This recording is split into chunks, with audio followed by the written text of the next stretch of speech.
Shall Westminster City Charter be amended to provide... Charter. Westminster City... I don't even... Not Charger. I don't even... Cut! And now back to your regularly scheduled program. Hi, welcome to the 3rd annual voting guide. My name is Ezeadi. I'm here with my wife Megan. Hello. And we are excited to show you how you should vote on this year's ballot. This year, you should vote for Amber Hutt, Claire Carmelia, and Tim Pegg for Westminster City Council. We believe that their values align with ours. They believe every person has an equitable opportunity to thrive in this community, and they will take the lead with those values when they make decisions for Westminster.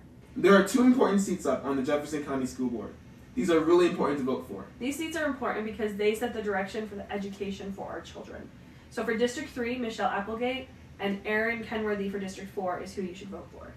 So, the increase in home values has led to a corresponding increase in taxes. Property taxes are local, right? So usually a state in position of a rate reduction risks hurting local services that are really needed. But what Prop HH does, the goal of it, is to prevent huge explosions of property taxes in the future, not to hurt local services. So what they did was to say that local services won't get hurt because this takes a small portion of your TABOR refund and backfills the cuts. Significant savings are built into the new limits that will keep us from exploding property taxes as values continue to increase. Prop HH creates new categories of owner-occupied and senior owner-occupied. It caps property tax rates across the board, and it increases renter assistance programs.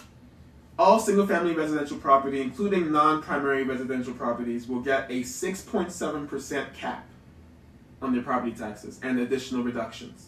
And there will be additional accommodations for seniors and for owner occupancy across all classes of property, as well as a $20 million increase in rental assistance funding to help renters. Vote yes on Proposition HH. Okay, vote yes on Proposition II.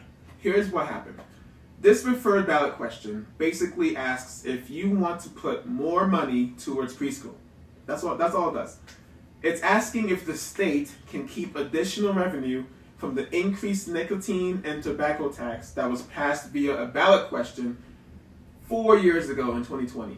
So that was Proposition EE. In 2020, voters approved Proposition EE, which helps fund the universal preschool program.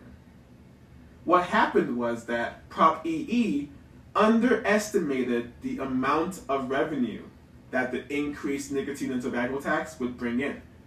It underestimated it by about $21 million extra dollars.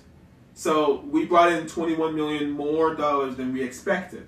However, TABOR says that any revenue collected from the tax beyond the original estimate must be refunded back to the taxpayers, unless voters allow the state to maintain the excess funds.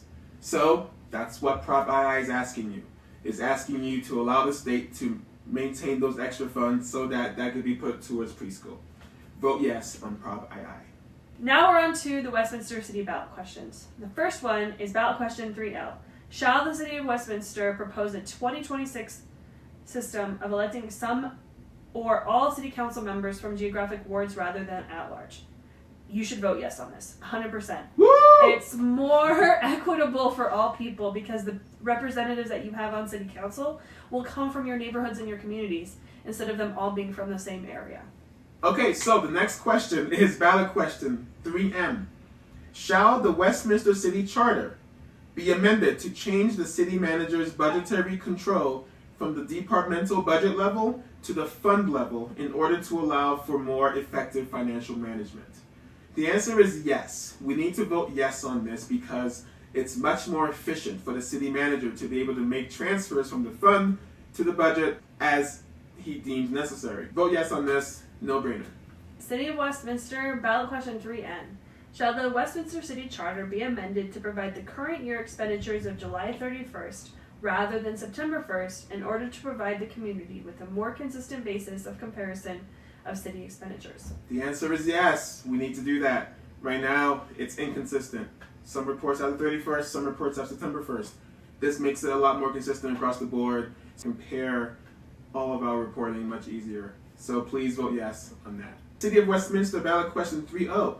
Shall the Westminster City Charter be amended to allow the city manager to designate an individual to certify an appropriation has been made before a contract, agreement, or purchase order is executed? Vote yes on 3.0. It's going to make the city manager's office a lot more efficient. If you need more information on the referred ballot questions, Proposition H, H, and I recommend you go to your Blue Book in order to learn more about them. They'll give you more information, and they'll actually even break down the financials for you and explain to you what it means. Referred ballot questions are just measures that have been referred by the state legislature to the people, and if they pass, it's just a simple majority. That's all. This is a double. This is a double. One of our dogs.